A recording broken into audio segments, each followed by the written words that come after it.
Thomas and the Breakdown Train.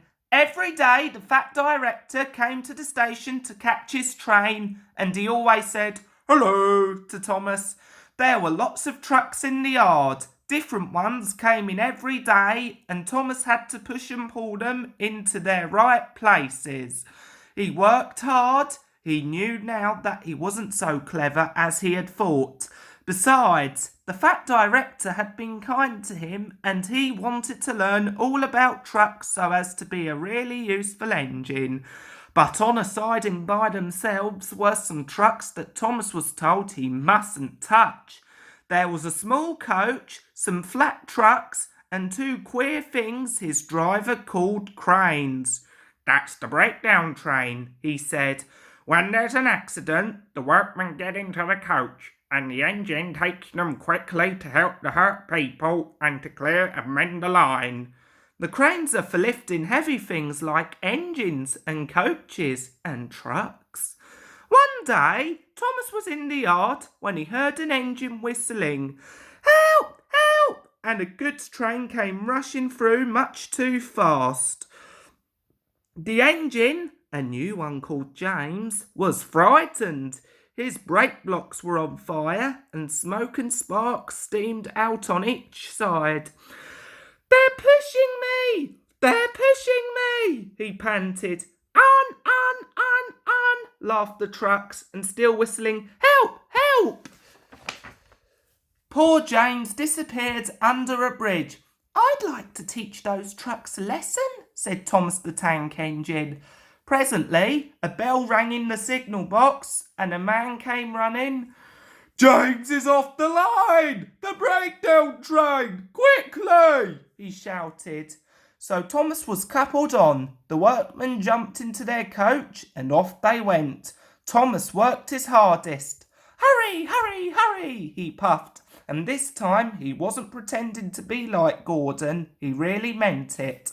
"Bother those trucks and their tricks," he thought. "I hope poor James isn't hurt." They found James and the trucks at a bend in the line.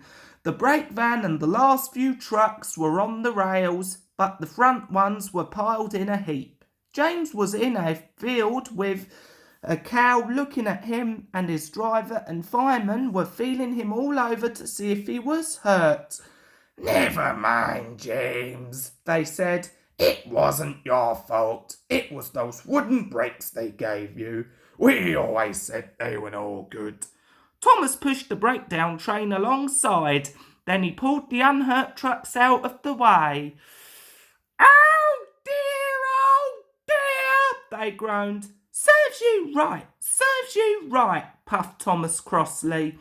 When the men put other trucks on the line, he pulled them away too. He was hard at work, puffing backwards and forwards all the afternoon. "This'll teach you a lesson,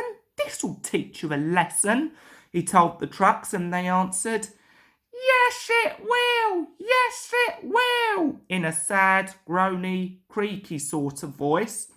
They left the broken trucks and mended the line. Then with two cranes they put James back on the rails.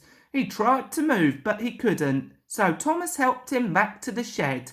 The fat director was waiting anxiously for them. "Well, Thomas," he said kindly, "I've heard all about it, and I'm very pleased with you.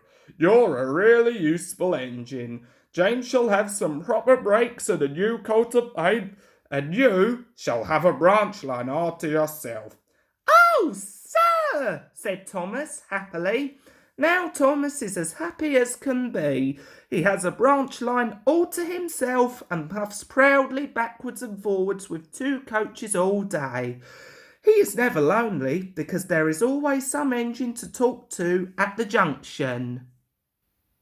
Edward and Henry stop quite often and tell him the news.